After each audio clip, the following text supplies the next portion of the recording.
and introduce or YCD? Yeah, sure, I can go. Good evening, everybody. I'm Zach Weisenberger, policy analyst and advocate for young community developers, YCD. And I've been at YCD for about a year and a half now. I'm actually stepping in tonight for our director of housing, Diwali Ram Kalwan, who's unfortunately under the weather. But you know, our housing department was established in 2014. We focus on developing new affordable housing, as well as the preservation of existing housing, focus on protecting Black households. And our overarching goal as an organization is to strengthen and empower the District 10 and 11 communities by pursuing housing developments and policies that promote housing stability and protect vulnerable low-income BIPOC residents from displacement. And we work to achieve these outcomes by providing direct housing services, affordable housing opportunities, as well as housing policy advocacy. And Saki.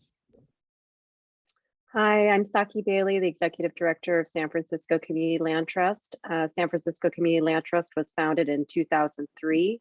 It is a majority women and BIPOC-led organization, and we're creating BIPOC home ownership in San Francisco through the limited equity housing cooperative and community land trust model. Today, we own 14 permanently affordable properties across San Francisco with 151 units in our portfolio, and 70% of our residents identify as BIPOC, and they represent an average of 55% AMI. Thank you.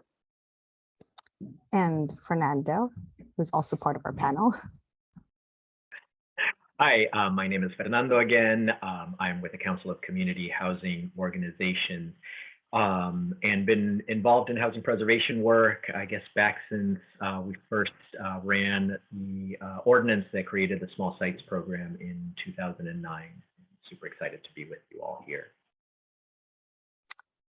And that is actually going to be the order of our panel tonight. We are doing it question and answer style.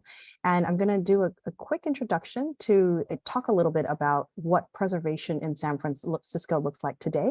And then kick it over to our panelists to be able to answer some questions. For those of us who are joining us by Zoom, please feel free to use the chat function to be able to ask any clarifying questions. We'll try our best to answer your questions along the way. And then we'll save question and answers for the entire group at the end of our various questions that we're going to ask our panelists today. So that will be probably, if you're starting to try and figure out timing, that will probably be around 7:10, 7:15 that we're hoping to be able to answer your more general open-ended questions.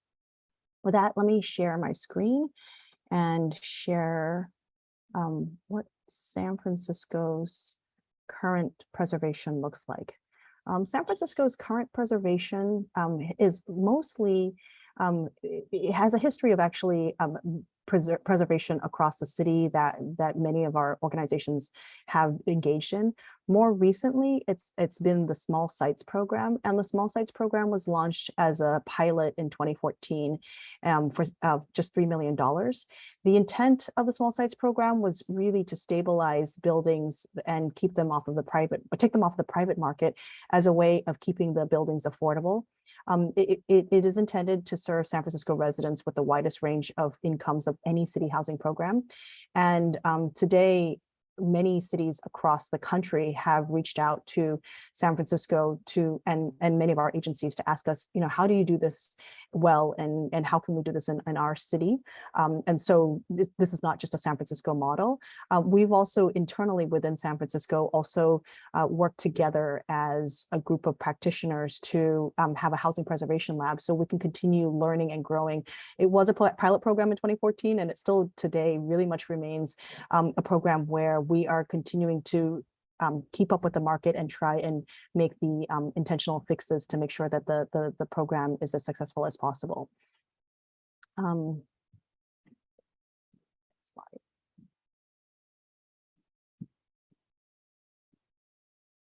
So to date, we have 53 buildings that have been purchased through the Small Sites program and 655 units that have been purchased in the last 6 years. We've kind of slowed down during the pandemic, but that's the number of buildings that we've been able to purchase. I should do a shout out to San Francisco Housing Accelerator Funds. San Francisco Housing Accelerator Fund is an entity that the city of San Francisco sponsored and set up, and they were the group that put together this report that I am happily showing the slides on. So thank you, San Francisco Housing Accelerator Fund. So to date, as you can see, the map of where those 50 odd buildings are across San Francisco, primarily focused in a couple of key neighborhoods, and the intent is to continue growing this beyond the neighborhoods that you see so far. This also kind of shows just what kind of buildings are being purchased, the size, as well as when they were purchased. And the types of organizations that are purchasing these buildings include META, Mission Economic Development Agency, San Francisco Community Land Trust, SFCLT, as well as SFHDC. Other groups that are hoping to be able to, and Tenderloin Neighborhood Development Corporation and Chinatown Community Development Center, as well as Mission Housing. The groups that, in addition to the ones that I just named, that are hoping to continue to grow their capacity include Bernal Heights Neighborhood Center, the West Side Cohort, YCD, Young Community Developers, SOMCAN, Without Walls. So you'll see today our panel really represents the group of different types of organizations that are actively engaged in preservation. With that, I'm going to turn to my first question, and this is for Chris. So Chris, I am hoping that you can share with us, I'm sorry, I have to find my question. A little bit long. I think I might have to put somebody on mute. Sorry. Chris, if you could share with us, what's the estimate of the potential projects? I just shared what our history has been. What's the estimate of our potential projects that could be preserved? And based on your survey of housing organizations, what's the potential near-term capacity for our organizations to be able to do this in the next 2 years? And what kind of funding are we talking about? You're going to be so happy. Yeah, Caroline, all very good questions. And because these questions are very data heavy, I'm going to be sharing some slides so that folks can follow along with some of the numbers I'm going to be sharing. So just give me a second. I'm going to share my presentation. Okay, I hope everybody can see it now. So basically what I've done is I put together a preservation analysis, and I'm looking at it 3 different ways. Number 1 is a demand analysis, which Caroline helped us set up.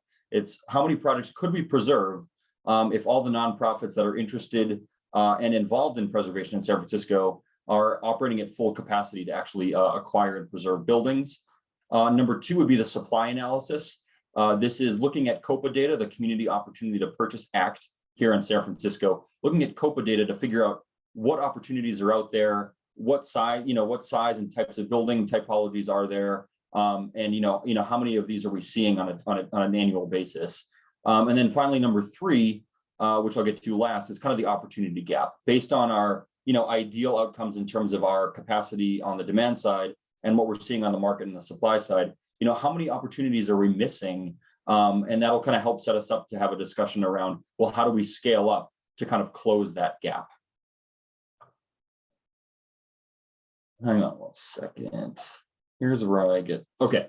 So first I wanted to look a little bit on the demand analysis side by looking at the different project types and the average subsidies per project that we're typically looking at when we're acquiring and preserving buildings. And as Caroline mentioned, I did poll the nonprofit developer audience here in San Francisco that are involved or have endeavors to be involved in preservation here in the city. So effectively, we kind of have 3 buckets of different project types. We have the smaller buildings, which are maybe 3 to 10 units, and on average are about $3 million of city subsidy required to make the acquisition and rehab work.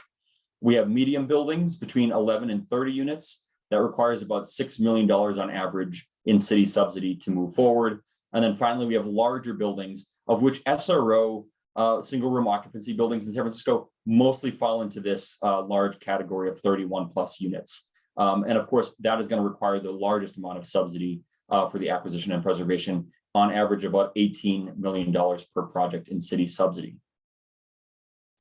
So the question is, if all of the nonprofits here in San Francisco that want to do work or are already doing this work are operating at their full desired capacities, how many projects could we do annually? And what does that mean in terms of city subsidy required? Well, based on my polling of the group, In 2023, if we started fresh in 2023, and all the developers, maybe 6 of us total right now, we could preserve as many as 19 buildings, kind of spread across the different typologies here, with the smaller buildings occupying most of that space. And that would require about $109 million of city funding just in 1 year for those 19 buildings. Now, if we fast forward to 2027, that's 5 years from now, I think we could have as many as 9 active nonprofits in this space, and we could be preserving as many as 28 buildings, which would require correspondingly about $225 million in city subsidy. So that basically kind of like doubles the amount of city subsidy required than we were starting with in 2023. And you can see that those larger buildings, those large and SRO buildings, though they kind of represent the smallest amount of projects that would be preserving, they certainly do occupy a significant chunk of subsidy given their size and scale. Now, to look at the supply side of things, TNDC has been doing a very comprehensive kind of remuneration of the COPA data. These are the Community Opportunity Purchase Act notices of projects becoming available on the open market. And of course, the qualified nonprofits, including Meta and TNDC and YCD, we get first look and the right of first offer on these properties. So over a 6-month period, beginning in October 2021 and just ending in April 2022, we actually we saw about 377 opportunities come through COPA, which is broken down in this pie chart on the right-hand side. A huge majority of this, almost 80%, are those smaller building typologies between 3 and 10 units. 15% are the medium size, and then a very small portion, 6%, are the large and SRO buildings. So if we were to extrapolate that annually, I know this is not perfect math, but a year's worth of data might say that we have as many as 750 plus opportunities coming through COPA for immediate preservation, which is just a huge number. So now I want to just go to the sobering statistic here. If we were operating at the scale we want to in 2023, which is roughly 19 projects with 6 nonprofits participating, and we kind of transpose that on the supply data from how many notices are coming through the COPA channels, the idea here is that for every 1 project that we would preserve, as many as 39 additional buildings might be lost to the open market. So, I don't want to end on a sour note here, but we want to be thinking about how can we scale up additional nonprofit entities here in San Francisco and developers to be doing more of this preservation work to help close this gap, and correspondingly pitching to the city and other partners to make more funding available for this work to happen. So that basically concludes, my data piece of it, Caroline, and I hope it answers the questions as, what's out there in terms of opportunity, what we're doing now, and how we hope to scale up to start closing this gap. Thanks. And I realize that for some folks who may be slightly less familiar with the work that we're doing, I think that this is very much of a scaling up project, because preservation as just a general approach to doing affordable housing has been something that has not been as emphasized as building new buildings, because the intent for most folks is build a shiny new building, and that seems very exciting. So just to kind of share how Chris was also thinking about the data too. So as a follow-up then, Chris, if we had enough funds, what percentage could we actually preserve so that we could get to a significant percentage of San Francisco being affordable housing by 2030? And what kind of capacity should we be building?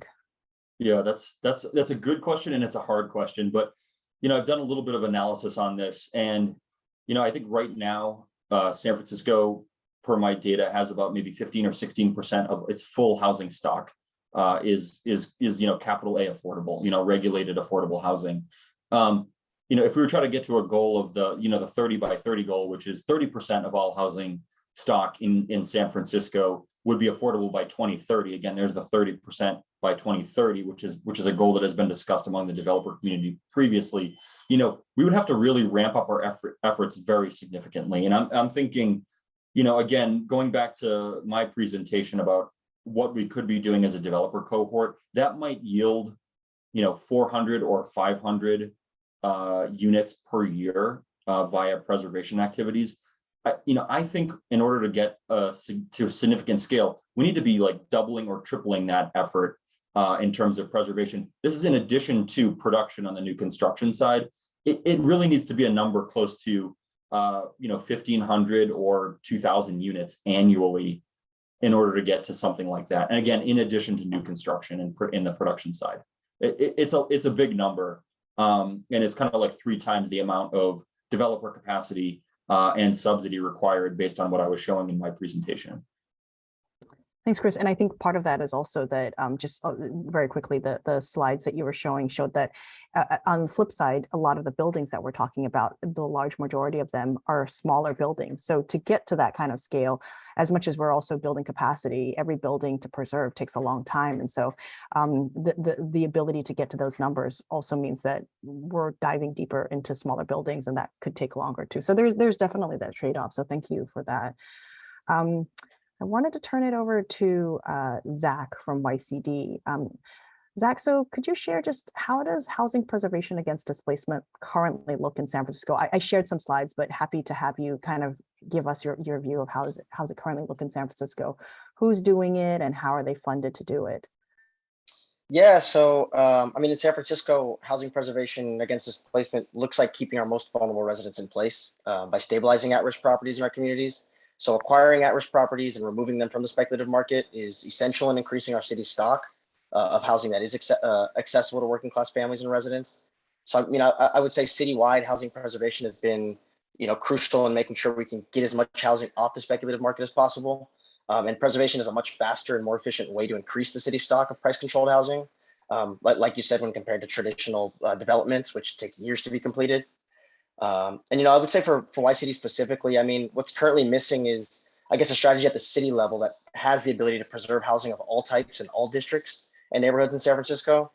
For example, in our target neighborhoods in District 10 and 11, we found really, little inventory available, or the inventory available isn't necessarily cost effective or financially feasible under the current guidelines. Just as an example, to date, there's been no small site acquisitions in Baby Hunters Point. And I believe there's only been one acquisition in OMI, which is the Ocean View, Merced Heights, and Ingleside. And in terms of who's doing it and how they're funded to do it, so in 2019, Mo City made capacity building funds available to support YCD and other organizations looking to enter or build capacity in the preservation space. And for YCD, these funds have been essential for staffing purposes, as we don't yet have developer fees or income generating properties to fully support our work yet. That's still kind of a work in progress. And Black developers have been unsuccessful up to this point in their attempts to enter the preservation space. There continues to be a lack of Black-led organizations actively acquiring buildings, accessing preservation programs. It's important that we change this and make space for Black organizations to be the ones to address the issues and needs within the Black community. So I think what's needed is long-term sustainable capacity building funds that looks to building capacity based on organization-specific needs. We also need accessible programs that will fund projects and acquisitions that cater to our city's wide variety of typologies, and our diverse population, so that we can act and carry out the impactful work that we want to do in the communities that we are seeking to protect in the the neighborhoods that we're targeting. So yeah. Thanks, Zach. And wondering if you might have answered what I was also hoping to get to ask you, which is, how can something, especially with the ongoing outmigration and displacement of the African American community, what role can a sufficiently funded and scaled preservation program have in the Black community? Yeah, I think if we can successfully direct programs and resources to the Black community, a sufficiently funded and scaled preservation program would mean being able to better assist current Black families and residents to stay in place, regardless of market pressures and what's going on in the market. So sufficient funding for preservation acquisition can go a long way in slowing that outmigration of the Black community. Bring your resources, opportunities, reasons for folks to want to stay in the city. District 10 has the highest concentration of Black residents in SF. Who are the population most vulnerable to displacement, as evidenced by the sharply declining population. But opportunities to use a small sites program in District 10 as well as 11 have proven quite limited, and there's a lot of reasons for that. Whether that be lack of inventory or buildings on the market, or that program guide, or buildings that meet program guidelines, ideal unit counts or per unit costs. I think another barrier to us is the low median incomes in the districts we serve, and kind of the corresponding low level of debt leveraging available. So, due to our housing stock's low debt servicing potential, there's a need for increased operating subsidies for the program to fit our target districts.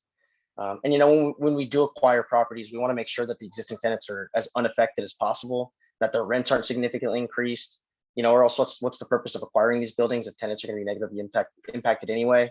So I guess, these realities and conditions somewhat exclude these neighborhoods with high concentration of Black folks from being able to access preservation programs such as the small sites program. Overall investments in districts 10 and 11 would have the complementary outcomes of protecting the most vulnerable residents from displacement and promoting racial justice goals. But again, achieving these goals is shown to require higher than typical resources when compared to other parts of the city and other, typologies within the city, which is why advocacy has become such an important component of our work.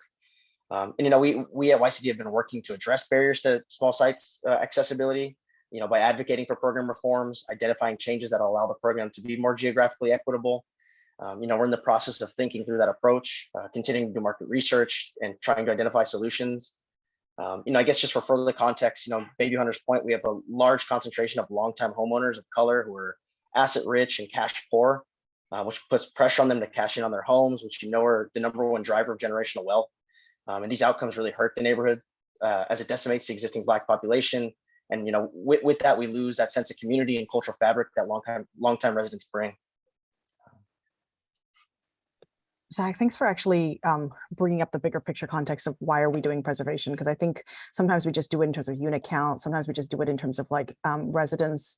The reality of preservation is it's about cultural fabric and the community fabric. And so we lose one family, and it's not just, hey, one family happens to move to Vallejo or beyond, or to Texas. It's that we're actually slowly losing the folks who are part of the history and the future of San Francisco too. So thank you for bringing that up, especially for our African American community. Saki, I'm going to turn it over to you. Could you share some of because a lot of questions have actually come up both about capacity as well as about money. And so some of the ways that we can spread our money differently, could you share some SFCLT, San Francisco Community Land Trust, recent experiments in co-op housing and innovative funding solutions? Yeah, I'm happy to. Let me share a screen here.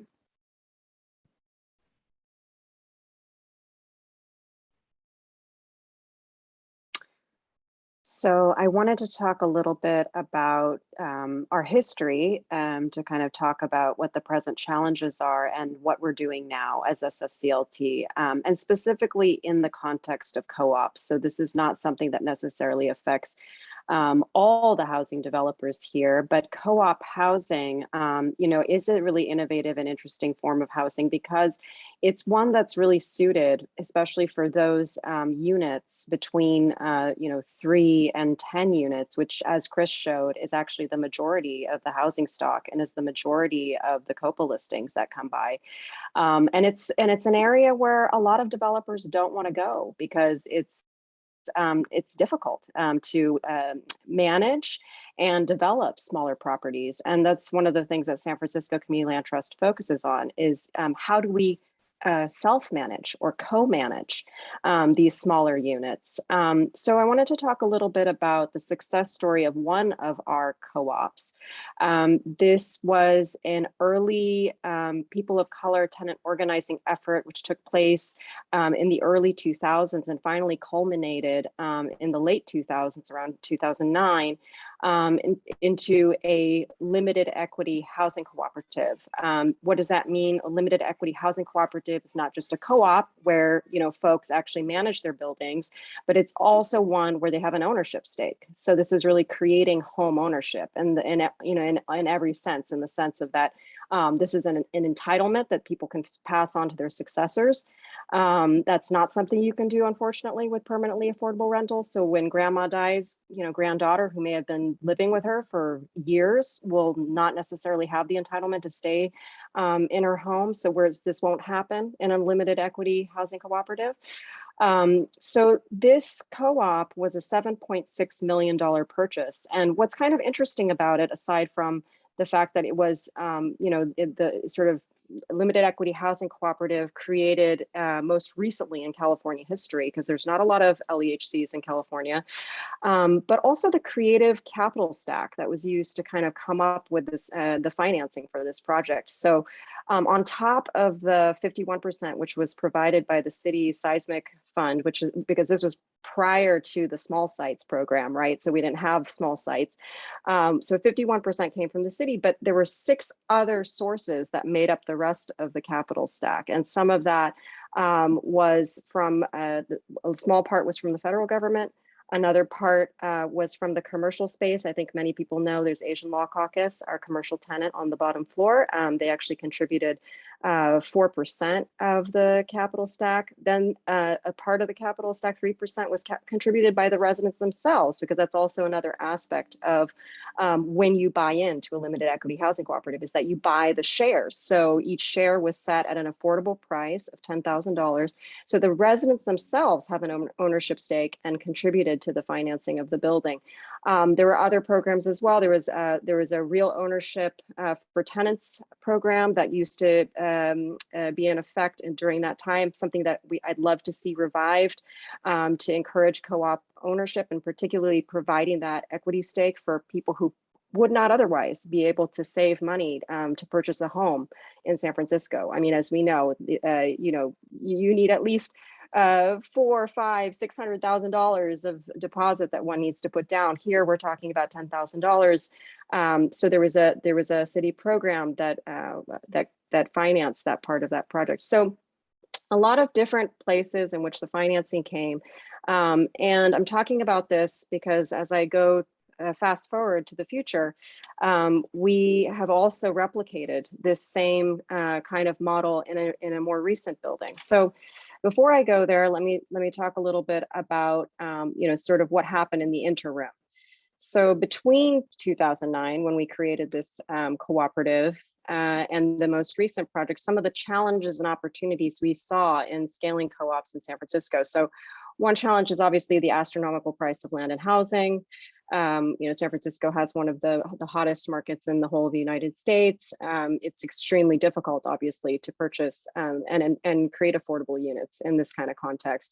Another is the eligibility for public funding, as well as familiarity with the model for private lenders. So the co-op model has even further challenges, let's say, than creating regular affordable housing, in that in the origins of the small sites program, there was a lot of excitement about co-ops, but later, as we sort of fast forward to the history to now, the small sites program definitely moved towards permanently affordable rentals.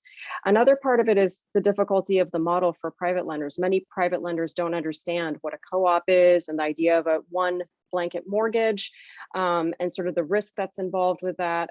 So that's another big challenge. Another piece is the lack of capacity dollars that are available for maintaining co-ops. So, there used to be many different programs through both the federal government and locally to assist in sort of the operation of co-ops, not anymore. And finally, and this stuff I think affects us all, is sort of the opposition forces that we see to all forms of affordable housing, but especially the work that we do in preservation. Some of the opportunities that I can name, as both Chris and Caroline talked about, there's a very active tenant community, and there's a very robust ecosystem of CDCs and CBOs ready and poised actually to develop this housing. So that's really exciting. Another is we have supportive supervisors. We have an extremely progressive slate of a board of supervisors, more progressive than we've ever had before, who are very supportive also of co-op housing. And then of course we know that the Prop I funds, which are projected at 170 million per year. So that kind of could take care of some of those things that Chris was talking about, the need for something like 109 million per year. I mean, if we actually, used Prop I towards those ends, we could actually build out the program that we really need. And finally, we have a very large tenant population, right? 62% of San Francisco are renters. So this is it's a really great political base on which to build. So looking at all of those sort of challenges and opportunities, we fast forward now to today, and we see that SFCLT has most recently acquired a 40-unit building in the Tenderloin This really exemplifies our sort of strategic priority of centering racial equity. This is a majority Filipino, Black, and Latinx community. And this is a $10.4 million purchase. And in that, to purchase this building, we kind of replicated, sort of a combination of different sources, and primarily actually private funding. So we kind of did a very unprecedented thing, which is that we really leveraged a public portfolio, highly subsidized portfolio, to then go after private dollars. And so a very large part of this was actually provided by Self-Help Credit Union and LISC. And $2.2 million was raised in equity through donations, crowdsourcing, and individual loans. And the idea is to bring this building in the same fashion that we did with Columbus United, that first project, into becoming a limited equity housing cooperative, where every single one of the residents will have an ownership stake over a 5-year, in a 5-year timeline. I think I'll stop there. And before I stop, I think I'll answer that last question, Caroline, which I know that I won't be able to answer because it will be given to the other panelists, and I will have to leave, which is, what would we do if we had all the money in the world, right? Well, how could we use it? How could we use it to scale up? Well, we know from our latest strategic and business plan that we really need to have at least 8 employees that are fully sustained by the dollars generated by SFCLT, rather than relying, for example, on foundation grants or capacity building grants from the city. And to do that, we know that we need to be developing over the next 5 years at least 4 properties per year, and 4 properties where there could be anywhere between 10 or 20 units. So really what we're saying is that we need to be developing at least something like 60 to 90 units per year. Now, that's basically what the city has told us that they have in our plan for the entire small sites program. So we're just one developer. So if we're going to get in, move towards the picture that Chris painted, where we eventually get to 9 nonprofits in the ecosystem, and developing, not 90 as a total, but maybe 90 each, this is going to require a lot more money that's put into subsidies, because ultimately, I think all of us want to be self-sustaining. All of the CDCs and CBOs in this ecosystem would like to be self-sustaining. I think there's potential for us to be self-sustaining if we just had the subsidies to create the housing in the first place. Thanks, I'll stop here. Thanks, Saki. I'm just tracking the questions and I'm thinking, oh my gosh, these are such good questions. I don't know that we feel adequately. We will do our best to answer the questions. So with that, let me turn it over to Fernando, who's going to at least share where are we already starting to see some of the monies that could start growing our capacity. This is certainly not something that I think when we work with our city agencies that they have fully acknowledged, but we believe that just through our collective advocacy, we've certainly grown what the pot could be for being able to bring preservation to scale. So Fernando, what have the sources been so far? And maybe we'll start first with that before we go into what additional opportunities do we have for a permanent source of funding. Sure, thanks, Caroline. And Saki, I think, already pointed to some of those, and Columbus United was a significant starting point that I think taught all of us in the city and in the advocacy community kind of what we needed to do to get these projects in place. And Columbus United, and what we learned from that was then followed by the creation of the Small Sites Program as a kind of funding bucket within the affordable housing developer fees.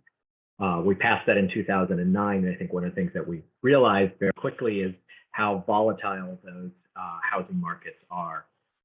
So as a source of funding, those fees completely dried up in 2009, 2010, 2011, just as they have dried up in the last 2 years because of COVID.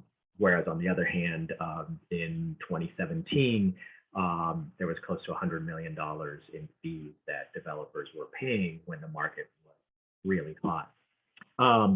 We followed, and that then, because it took some time to get those fees, get that funding off the ground, and then to get a program off the ground in 2014, we actually had a small sites program, and we had two developers, Meta and SFCLT, who you've heard from, who are able to take part in that program. And over the years, we've had now maybe 5 or 6 developers who have entered into the housing preservation work.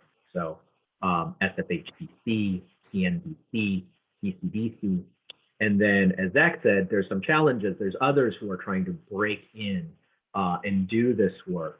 And I think one of the things that's really important then is where the capacity comes in and where the flexibility comes in, so that this program will work as well in a really high density area like the Tenderloin projects that we just saw, or the Chinatown project, as well as on a lower density area in the Bayview or OMI.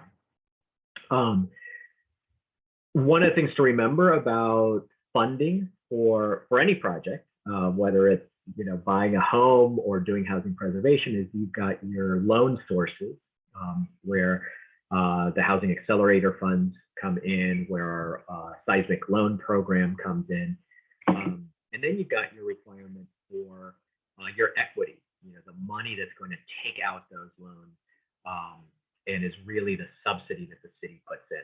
Here's my son helping me out. I'll make you a chamomile lemonade. Thank you. Gonna keep me healthy. And so I can switch over to, I think, what we're looking at right now in terms of funding for the coming years. But a lot of this is the challenge that Chris has posed to all of us. And really, I think the big reason why, as the Council of Community Housing Organizations, we wanted to put this panel together. We have the data that tells us where we need to be. And the question is, can we as a city get there? We've had, over the course of the last 8 years of this program, so really the program is a small sites program and now growing into a broader housing preservation program. It's really only existed since 2014. We've had years when we've had additional funding, such as the ERAF funding that came in. We had at the beginning, we had, as folks might remember, we did a condo conversion moratorium, and some of the folks who were doing condo conversions were paying fees, and that went into this program. We had some settlements, for example, with Academy of Art University, who had displaced so many folks and taken over so much housing, then paid into the program. Those things are drying up. And so then we have, where do we look to new revenue? And I think that's the challenge for all of us, to work on those new revenue sources. Prop I is that Saki mentioned. The Housing Stability Fund allocated $64 million from last year's Prop I funding, an additional $10 million in this year's Prop I funding. And we're still a little bit in limbo trying to understand how that money will be allocated and put to use directly. But that money is now sitting in a fund within the Mayor's Office of Housing, ready to be used. The question then is, how do we get to that $109 million a year that Chris talked about, or even $233 million a year, so that those organizations who are ready to get to scale can really do that. I'll mention maybe 3 things. One that is immediately on the horizon is the empty homes tax that is gathering signatures right now to be put on the ballot for November 2022. It would be a tax on vacant units, and the revenues brought in from that would be dedicated partly to buying buildings with vacant units to turn them into permanently affordable housing. According to the budget and legislative analyst, that could be bringing in up to $60 million a year in revenue. The second is that the city's capital plan has, they've got in their timeline doing another housing bond for 2024. So within a couple of years, we might be looking at something that is, again, maybe similar to last time, or maybe larger, $600 million, maybe getting close to $1 billion.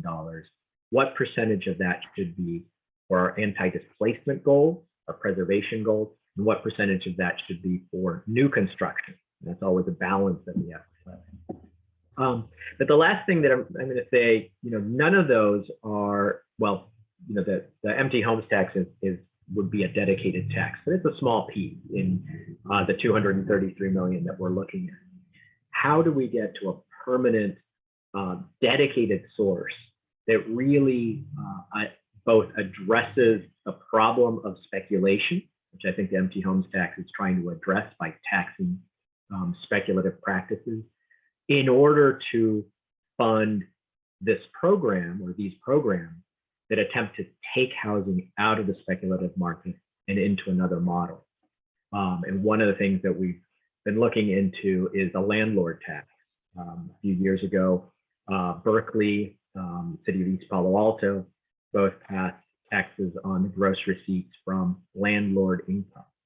So it'd have to be structured in a very specific way. We'd have to understand how we protect sort of the mom and pops and how we really try to address the speculation that's happening, particularly as large corporations come in to take over our housing stock and extract more value out of the rent that we pay.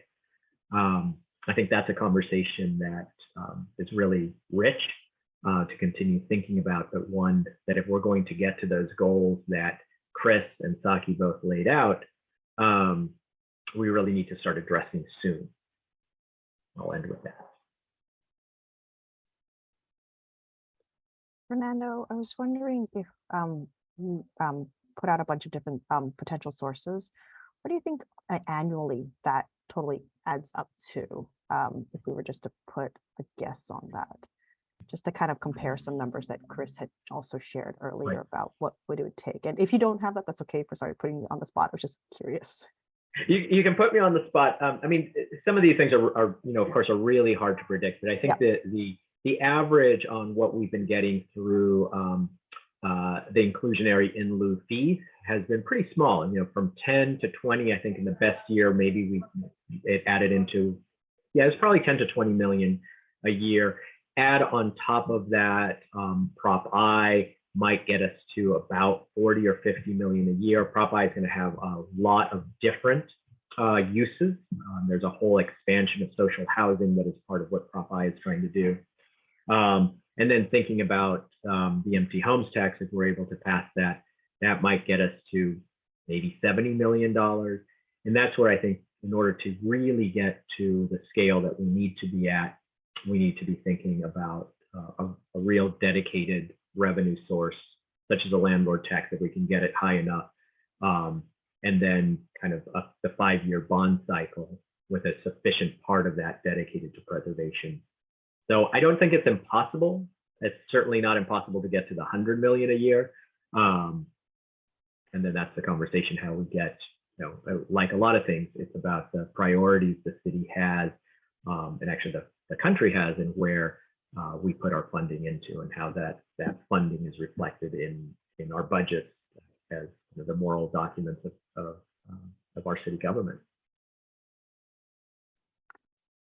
Thank you, Fernando. So I'm going to turn it now to all of you. And there were a number of really good questions on the chat.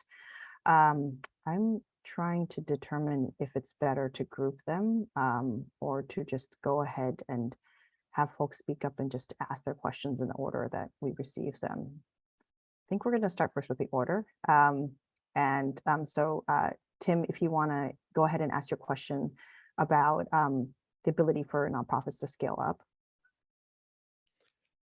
Sure. I'm always the one who wants to say, hey, if we had all the money in the world, if we could tax the rich and we had all the money in the world, what could we do? So talking about the landlord tax, what would it take to get to the 30% that Chris was talking about? What kind of money are we actually talking about? If we weren't afraid of big numbers, what would it take to scale up the nonprofits? And if we had all the money that we needed in the next 5 years, are the nonprofits in a position to scale up to do that? And thank you for this program, by the way. This is wonderful. Thank you, Tim. Chris, do you want to take a crack at the numbers? And I can try answering the capacity unless anybody else on the panel wants to answer the capacity question too.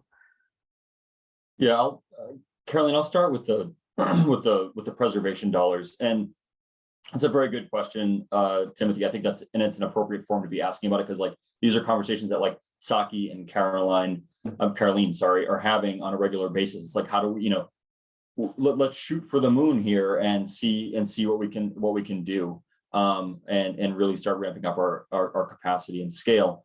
You know, I was looking at like, you know, by 2027, we need $225 or $235 million in city subsidy. And, you know, kind of based on like that target of 30 by 30 and the proportion of preservation that needs to occupy that delivery of affordable housing units to the city, in addition to new construction, you know, I'm thinking I would put like a factor of 3 or 4 on that number. It's a big, you know, on the 225 million figure. It is a big number.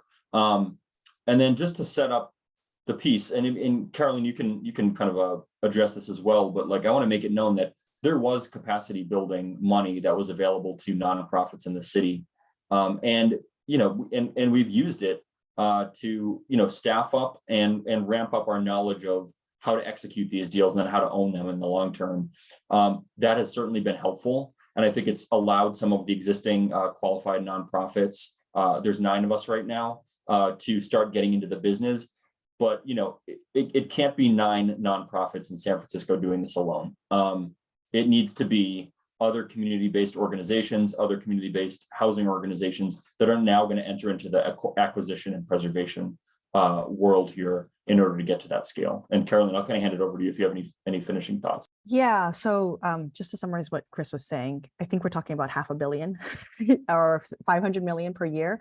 I think what Fernando put in the chat was, if we were being super conservative based on the way the city has, you know, used their numbers, then we're talking about 65 million, right? So I think it's just kind of like, what are we talking about? And that is, I think, part of the challenge as it relates to capacity. We can only grow capacity as much as the dollars are there. So I'll give the example of Meta's own growth. So Meta as an organization started in 2014 with the $3 million. And every single time there was an ebb and flow with that source of financing for the preservation dollars, we had to ebb and flow our same staffing with that. And so it's been very challenging trying to get to scale.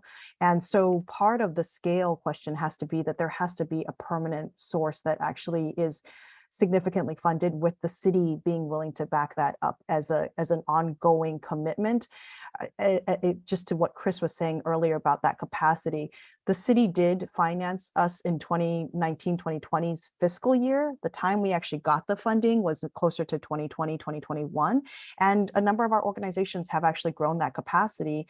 And we are at this crossroads of being able to grow with the program with the capacity that we've grown.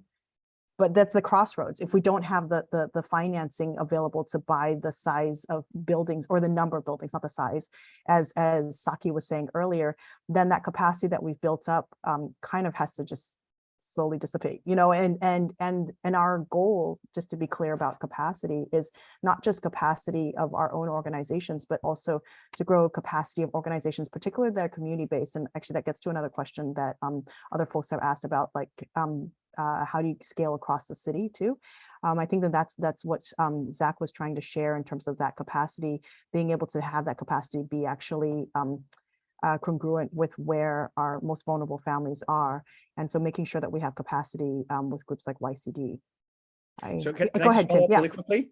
Is that all right? Yeah. So if we had $500 million a year, yes, dedicated to preservation, to acquisition and preservation of existing housing, we could get to 30 by 30? We could get very close. I think the problem would be that we'd also have to ramp up during that same time. So it might be 30 by 35 or 2035, not 30 by 2030. But yes, I think the part of this is the ramping up piece. And I think that's what you're asking too. It's going to take us at least 2 or 3 years to fully ramp up that capacity, given the fact that it's taken us this, you know, long to know whether or not we have true capacity. But yeah, I don't think that's that big a number. I'm not afraid of that number. I think I think that's a number that we could. This is why I'm asking this, because I want to be able to put this out and say, hey, if we could get to this level, we could have 30% of the housing in San Francisco be non-market housing, which is a huge goal. Yeah, and just to be thoughtful, that number also includes the increased housing supply that we will also be producing, Absolutely. right? So it's a both and that's exactly it. I think the 300 million is taking into account that preservation is doing its part in taking units off the private market, in addition to the producing additional housing supply to equalize or with the current housing supply that's happening with other levels of housing affordability. Thank you so much. Thank you. Okay, I'm going to go to Meg's question. And Meg, you actually had a couple of questions. Do you want to ask both of those questions? I guess they're sort of related. Like, I Mhm. was just wondering, given what the numbers showed in terms of like the percent of COPA properties that are small, like, do all of the qualified nonprofits have the same appetite for acquiring smaller buildings? And if they don't, does that matter? Or like, do we need to find ways to overcome the unique challenges of like big, small building portfolios? My short answer is that's exactly why we have a mix of developers. I'm going to have Zach. I think we've lost Saki. Oh, Saki's around still. I don't know, Saki, if you want to take a crack at answering the big small question, and then Zach also before we turn to Chris. Sure, yeah. Sorry, I lost internet, so I had to come back through my phone. So it's not the case, I guess, that all developers have the same appetite for the smaller projects. And it really comes down to the fact that, this business works on the economies of scale, right? So the more units you have, the less money you need to sustain every single unit. And therefore, it really is a kind of game of trying to figure out what's going to be financially sustainable for the building. Now, that isn't purely just a financial decision. That is, the politics is involved in this. How well, how we make sure, for example, that we build out vacancy reserves in a building, for example, because one of the things that makes smaller units less attractive is that they will, if there's one vacancy in, let's say, a 4-unit building, that's just 1/4 of the cash flow, and that will destroy the building if that vacancy, for example, as we know, stays open for, I don't know, 6, 8, who knows, up to a year, as we understand with what's happening at the mayor's office. So we can actually intervene in that, you can create better vacancy reserves. You can create higher subsidies per units. You can do all kinds of things politically to intervene in that, which would make it more attractive, I think, for other developers to enter into the space. But I think that at the moment, there aren't many developers outside of San Francisco Community Land Trust that are willing to kind of intervene in those smaller, the 3 to 10 unit properties. Yeah, I would pass it back to you. Thank you. And Zach, you want to share about smaller properties than 3 to 10 that YCD would be interested in? Yeah, I mean, obviously we're kind of forced into exploring those options because that's just what, the cards were dealt in District 10. I mean, we just see, there's so many single family homes, duplexes. I mean, 3-unit buildings. That's just kind of what we have. And so we don't really have another option if we want to, work in the neighborhoods that we serve, which is, our end goal. But, we still don't have an answer to that about how we can do that and how we can get to that point. I mean, obviously, increasing subsidy per units would be one way to do it, but it depends on how much, because it is a lot less cost effective, as Saki mentioned. It's just the truth. It's just what it is. But we're exploring things. We're trying to figure out different financing models, different ways of multiple properties under the sun in a portfolio. I think it's kind of a work in progress. I don't really have an answer to that, because if we did have an answer, then we'd probably have acquired properties. But yeah. And I just sort of add to that, I think there is economies of scales of focusing in a geographic area that allows for some, I mean, it's not the typical property management model for a lot of affordable housing developers, but I think that there could be other ways at looking at property management on a scattered site, which is frankly how the mom and pops have done it for years, right? So if we can figure out how to be more nimble like the mom and pops, and that's what some of the smaller organizations are able to do, we can get to the same economies of scale. Chris, do you want to jump in on that answer as it relates to an appetite for smaller buildings? Yeah, and I'll look to you, Caroline, in particular, because you've done some of the smaller building acquisitions through the Small Sites program. And correct me if I'm wrong, but would you say that it takes probably a similar amount of time to go through the screening, to go through the physical and financial due diligence, to go through the actual closing of the acquisition and potential rehab up front for a small building than it is a large building? It's generally accurate. I mean, I think the rehabilitation time will be less because you're talking about a smaller building. Yeah. So there are some pieces of it that are smaller, but generally it takes the same amount of time to get a lender to agree to financing the building, and it takes the same amount of energy to just generally manage the process in terms of it takes that amount of staff time. Yeah. But there are also just some small, shorter amounts of time that you can go through smaller buildings faster Yeah. in terms of construction timeline. Because like the juxtaposition of this is that like most of the opportunities becoming available via COPA, the vast majority are these smaller 3 to 10 unit buildings, which take time. They take time to do, but they're the most abundant. Whereas, you know, TNDC right now, we're looking at buildings traditionally that are 60 plus units because that fits our services and property management model. Right now, we're looking at one that's over 200 units, which is great because that brings a lot of units, you know, preserves a lot of units at one time to the market.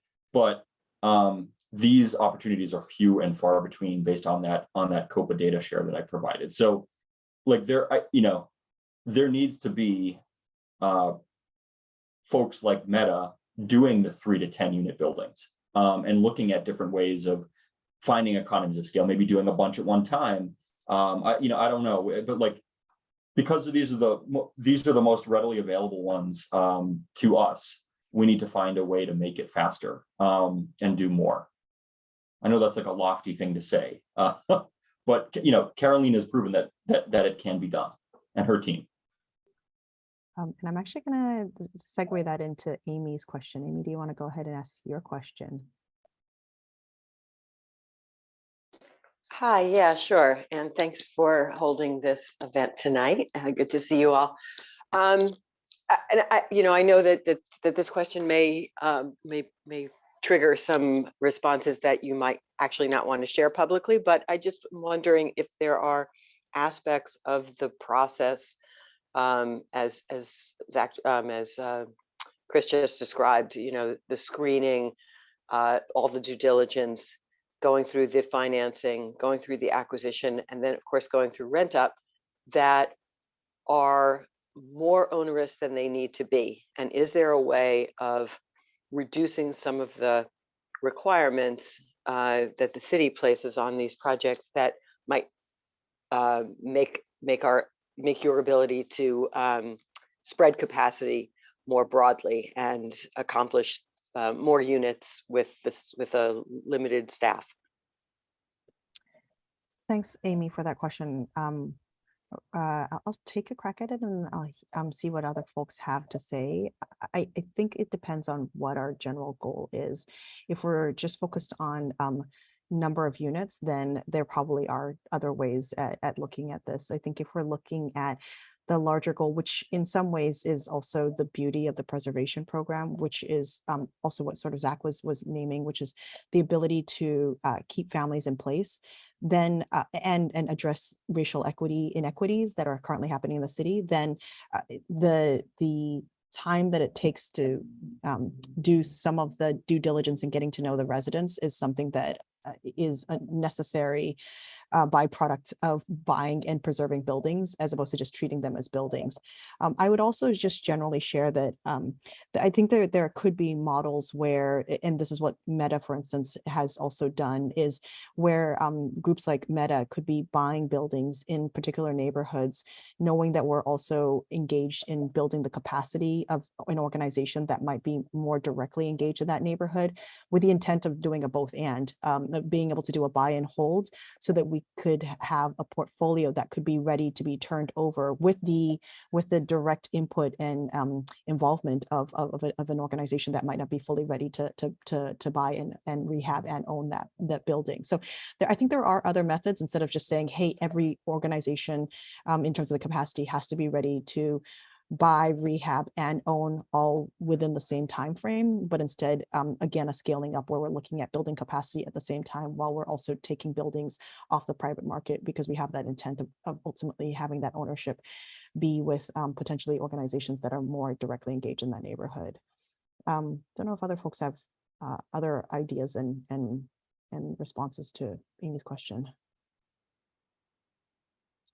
Can I just, Yeah, go for it.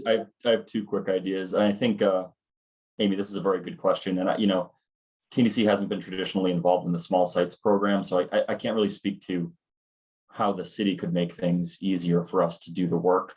But I know that they are revamping their guidelines right now to expand from small sites to larger and more and medium-sized buildings, of which there are opportunities available. But one thing I was going to say is, like, and this is just anecdotal, is that, like, Caroline and her team and I are working on looking at a portfolio of buildings right now. And, like, one thing that we're doing is we're trying to work together to figure out how we can come up with a small, quick financial tool to run numbers super quickly, right? And, like, it's just kind of like working together as a cohort to find the shortcuts and sharing it more widely with the other qualified nonprofits that want to do this work, or others that just don't have the experience. Sharing the tools and the ideas and the shortcuts, I think, is one way. The other one I was thinking of, this is going to be controversial, but, like, the COPA process, it's great, and it has a lot of teeth in there for nonprofits like us to have first look and then the right of first refusal for any of these opportunities. I think putting the onus on the owners or the sellers of these buildings to provide more data up front would be a great way of having us be able to assess and look at these opportunities quicker and make quicker decisions around if it's a go or a no-go for us. Things like, when's the last time you did any seismic work, if any? When's the last time you upgraded or replaced your roof? Things like that would go, puts the onus on the property owner, the current property owner, and makes our process a lot easier to assess and make go, no-go decisions.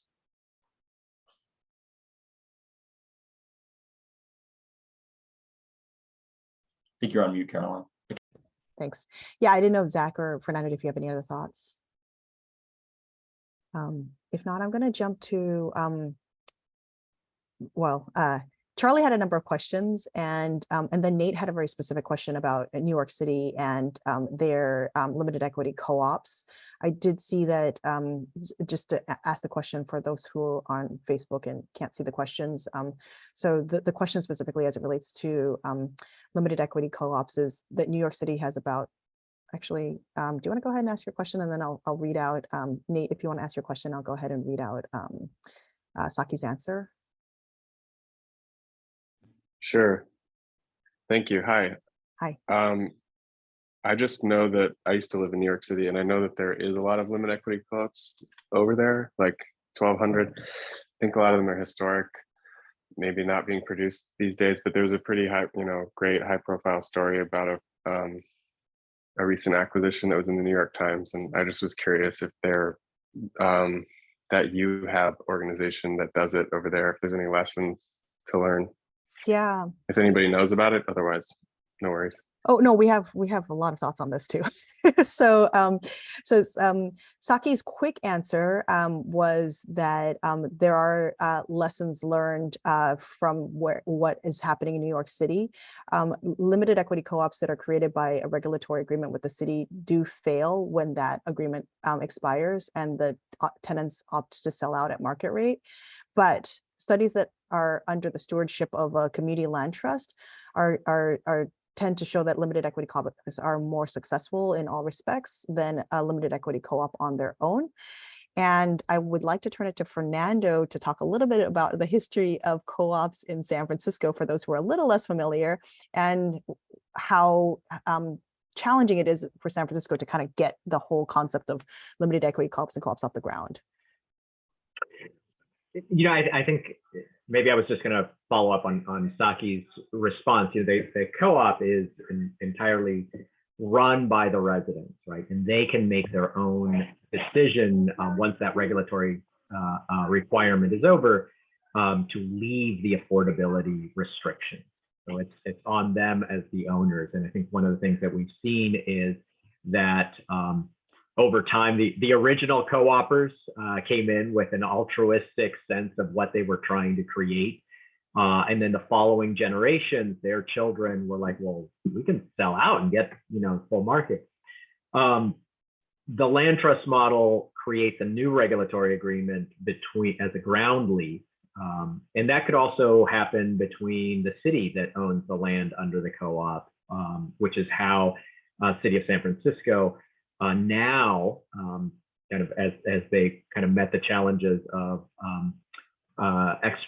expiration of affordability, now maintains ownership of the land in a ground lease with the affordable housing developers on all new construction projects. But the land trust does that on their cooperatives.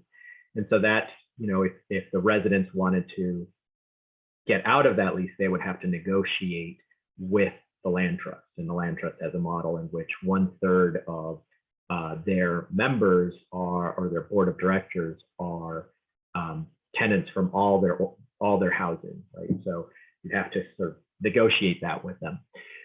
I think there's a different question around just forming new cooperatives and a lot of regulations that the state of California has put in place around creating new co-ops and becoming formally a limited equity co-op. And in the last 10 or 20 years, the most successful or where the action has been around co-ops has been largely around mobile home parks across California, where the mobile home owners have organized to buy out the land and become limited equity co-op owners. But I think it points to other challenges that we have at the state level to be able to move those laws to make it, like so many other things, we got to work on Sacramento to make these things more straightforward. I don't know if that answers your question, but I think it's all to say we're wanting to see more of them, and there's a lot of folks who have a lot of interest in making them happen.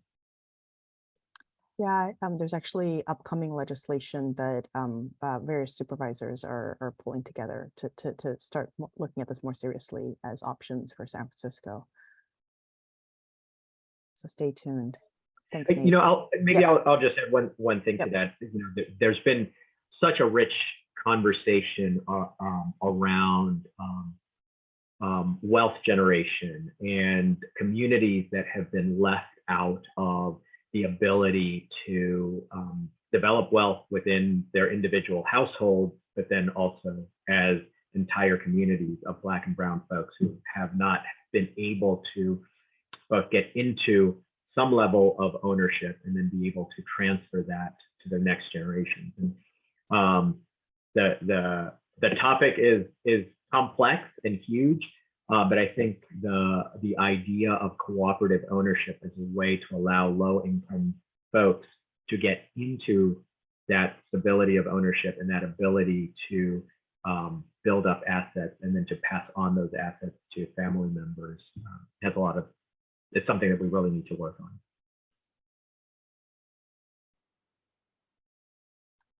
So I'm going to take it to, I think, our last set of questions that are from Charlie. And Charlie, you had a number of really good questions. So feel free to ask us away on the different questions that you had. Thank you. Yeah, I really appreciate this discussion. It's really, really interesting. I feel like we touched on some of the questions I put in the chat, but I think one point I was really interested in is just around the role of a public bank of San Francisco. You know, I'm not as personally skilled kind of in the development and financing side, but, you know, in all these projects, we're layering all these kind of different public subsidies and private financing. Is there a role for more affordable financing that can be layered onto these subsidies as well? I saw an analysis that was done by the budget and legislative analyst, and they estimated that you could potentially kind of grow capacity by 30% in terms of number of units developed if you have more affordable financing through a public bank. And just wondering if there's opportunities to kind of do a deeper dive and kind of look at what some of that those opportunities might look like. I'll start again, and then I'll see what Chris and Zach and Fernando might have to add. I think a public bank could be very helpful. What we saw with San Francisco House, so a bank can have two different roles, or a different funding source, let me say, could have two different roles. One is the immediate ability for us to acquire and or to rehabilitate the buildings while waiting for the larger source of funding that the city might offer to be able to be available. The other is that lower cost of permanent financing that could then be twinned with the city's what we call the residual receipts loans to again reduce the amount that the city has to put in as their financing. So what we saw with the San Francisco Housing Accelerator Fund is that it's precisely what they were able to do when they came in 2017, was that the city was at growing the program roughly around $24 million per year. And I have some folks from SF-HAF, so please help me if I'm just making up these numbers, because that's my sense of the numbers, is that then with the SF-HAF, we were able to double that on an annual basis, because SF-HAF could finance organizations buying the buildings and rehabilitating the buildings while waiting for the city pot of money to continue to grow. And then ultimately the city money would then be used to refinance the original acquisition and construction funds that were put into the buildings through the San Francisco Housing Accelerator Fund. So public bank could play a similar role and offer more sources of financing. Certainly, I think, especially if 500 million seems like a big number for the city to suddenly gross up to, then it could be sort of staggered by having some quicker and easier to access sources of funding like the public bank, as we wait for the city to grow its pot annually to a size that actually will allow us to be able to buy more buildings at a greater size and scale. Chris, did you or Zach or Fernando want to jump in? I think everything that you just said, Caroline.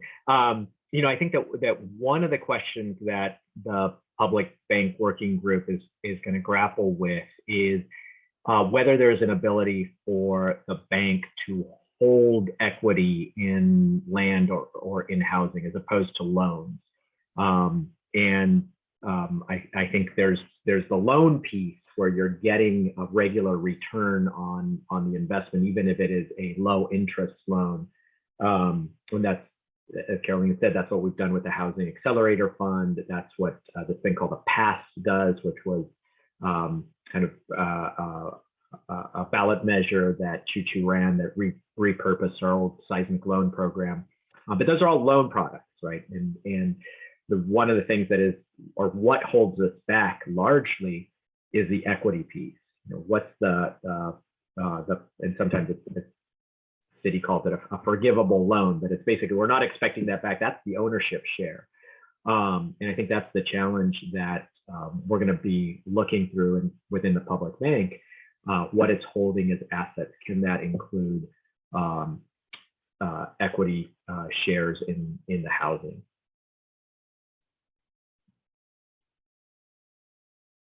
Do others have other thoughts to jump in on? I think you covered it, Caroline. Thanks. Yeah. Charlie, did you want to ask your question about like what political will would it take to achieve that metric of 30 by 30? Or do you feel like you have your answers and now you're just going to go out and organize us to get to that goal? Yeah, no, I really appreciate kind of the analysis that Chris had shared in the beginning of the conversation, which is what does it look like to scale up? Here's kind of on the demand side and the supply side. And I immediately was thinking around kind of as a city, kind of what is the standard that we can unite around? You know, if we want to prevent displacement, you know, if we want to, you know, make sure that the next generation can afford to stay in the city. And I've seen research kind of pointing at that 30% figure, wondering if folks have any other thoughts on what that metric is. But if there's a way then that we can start that conversation around this is what we get to, because currently all we have is the kind of the RENA process. And it's an imperfect, I think, standard for us to aspire to. And if we can just kind of unite around kind of what that standard looks like, then It's more a matter of then how do we align kind of the funding sources? How do we align the political will? How can we kind of put in place the systems in order to meet that goal? Chris, do you want to talk a little bit about the 30 by 30 cohort? You're talking about the preservation cohort, not the statistic. Yeah. Yeah. So the 30 by 30 cohort, that's a coalition of, I think it's 4 or 5 nonprofits, including Meta and TNDC, and others. And it's sponsored or facilitated by our friends over at the HAF, the Accelerator Fund, who have been a really important, obviously not only funder but thought partner to us. In again, like as I was kind of noting earlier, it's a forum for us to be able to share ideas and opportunities, both in how do we do our work faster, quicker, more efficiently, but also like what are the opportunities out there, political or funding or both, and how could we be better advocating for that, and how could we have it better shaped for the work that we want to do in San Francisco for preservation. I'm not sure if that really like added a lot, but it is I think, and this is with Choo Choo too, I think the way that we get to scale is by having a strong cohort and coalition that is sharing ideas, sharing thoughts, but also advocating for the same things. And I think we're mostly there, but we need to get more people. We need to get more people in this cohort, and we need to be like continuing to have these conversations and communicating in order to start to chip away at that gap that I was showing you that it seems insurmountable today, but but I don't think it is overall. Thank you, Chris. With that, I'm actually going to move us to our last question, unless other folks have any other questions that you didn't put on the chat. Otherwise, I'm going to move us to our last question for our panelists. Any last question? Raised hands? Okay. If not, then I'm going to move us to a question regarding, if the funding were there, what would your organization like to be doing in preservation to get to more scale? I think Saki answered it in terms of talking about the San Francisco Community Land Trust would like to be doing 90 units per year. Did you say 90 units or 90 buildings? 90 units per year, which would be pretty significant considering what they've currently been able to do. And that would add to the number that Chris was talking about in terms of like all organizations getting there at that level rather than just being limited by money. And so love to have, I don't know, Zach, if you want to start first, we're just going to switch up the order a little bit. Zach, if you want to start and then have Chris talk about like, what would you do to be able to get to more scale as an organization? Yeah, I mean, with more financing, I mean, we could use additional funding to support our staffing needs, from project managers to technical assistants in areas where we don't necessarily have a need for a full-time staff member, but would rather hire maybe like a part-time consultant. I mean, with more financing, I guess unlimited money in this instance, we'd be able to acquire and preserve, even possibly single family and duplexes, and not have to go outside of our target neighborhoods to get into the preservation acquisition space. As I said before, we have a lot of low unit count buildings in our area, not many high unit count buildings, which are really what preservation programs are catered towards. So I guess with more financing, we'd have more flexibility. We can get creative. We can come up with new models that weren't possible before. I think another goal for YCD is we have a hope to expand our outreach and partnership with Black churches as well, to find ways to make better use of their underutilized land. But doing so in a way that benefits them as well as the surrounding community. Obviously thinking about developing affordable housing on those sites, but also opportunities for local small businesses, things like commercial kitchens for local up and coming chefs, childcare, youth development centers, general community space. I think with more financing, ultimately, YCD would go from being an agency largely focused on service delivery to owning a portfolio of housing assets, increasing the affordable housing stock for our residents, and building the staffing capacity to sustain and expand our work in this space. Thank you for that. Because I think, yeah, we could. I think that part of this is the ability to grow your capacity and also to start addressing the direct types of buildings that are in the neighborhoods that you're serving. Chris? Yeah, and this will be a little bit of a counterpoint to what Zach just said. And I'm not trying to get on my high horse here, but like TNDC has a lot of experience doing this preservation work. And our housing development department right now has a team of 20. Our asset management team has a team of 4. Like, we have the experience and capacity to do this. And right now, like, of all of our housing activities at TNDC, probably 25% is preservation and maybe 75% is new construction. Though I just want to make everyone aware, you know, tax credits and bonds are right now hyper competitive in the state of California. San Francisco is being adversely impacted by that for our new construction pipeline. So like, preservation is really going to be the way of the future, or maybe the near future, especially to get towards that 30 by 30 target. So in short, TNDC is ready. Like, we have the team, we have the experience to do these projects. All we lack is the steady funding source to start knocking these projects down. You know, I would say that if we had unlimited funding, TNDC right now could do 2 or 3 of these a year, and I'm talking 60+ unit preservation projects. And again, I'll caveat that with that's closing on 3 60-unit projects a year, and then there's kind of maybe a rehab component as well, which might take a year and a half, depending on size. But we really want to be assessing these quick, and then closing 2 or 3 of these a year, to help with our part of doing preservation work, you know, especially in and around the Tenderloin and South of Market. Thanks, Chris. And actually, I appreciate that counterpoint, because I think that maybe is sort of, we're in this mid stage where Meta as an organization, we've grown our preservation team steadily as part of our overall real estate team. And we've also grown our asset management team significantly to really think about how do we manage this portfolio of buildings that frankly are not the type of buildings that we typically do in terms of affordable housing. And so to that exact same point, I think if we could have all the money in the world, we would be spending that on growing our staffing and buying buildings.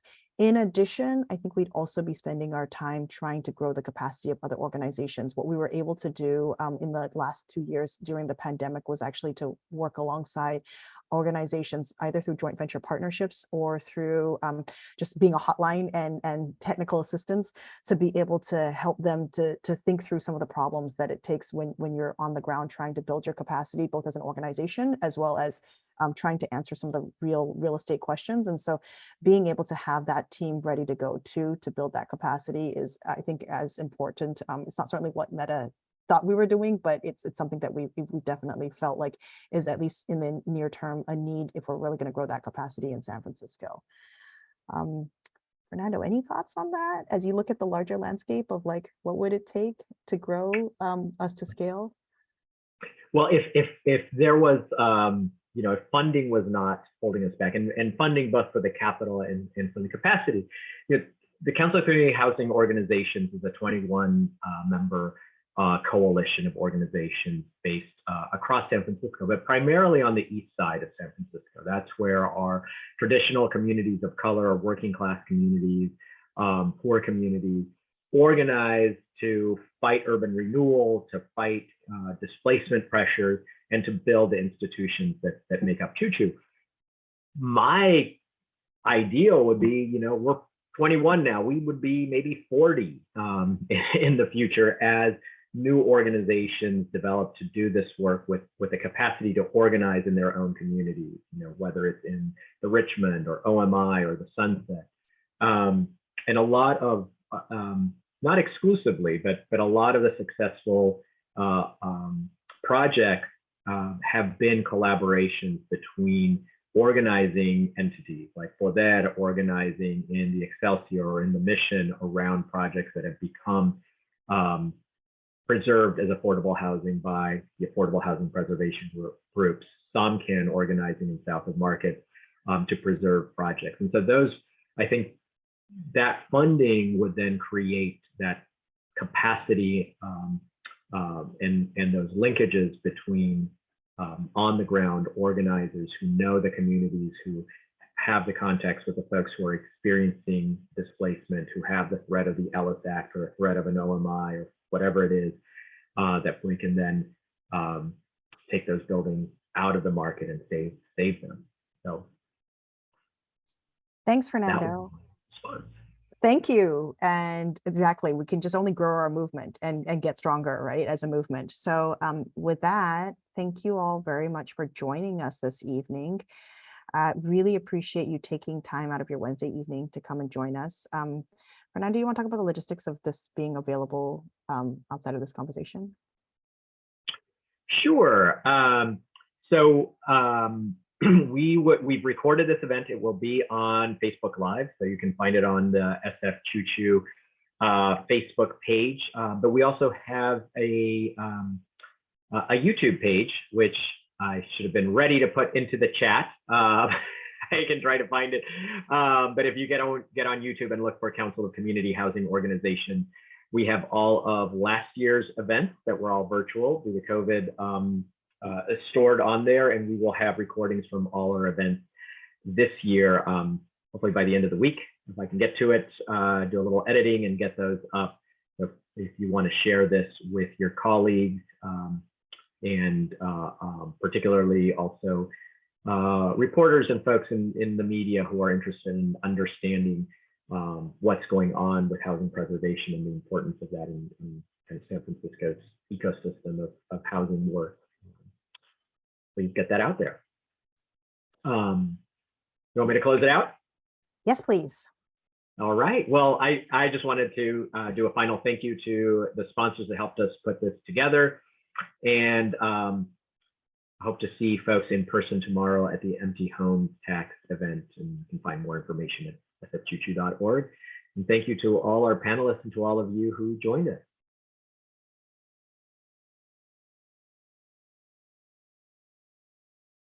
Thank you for joining. Take care, everybody.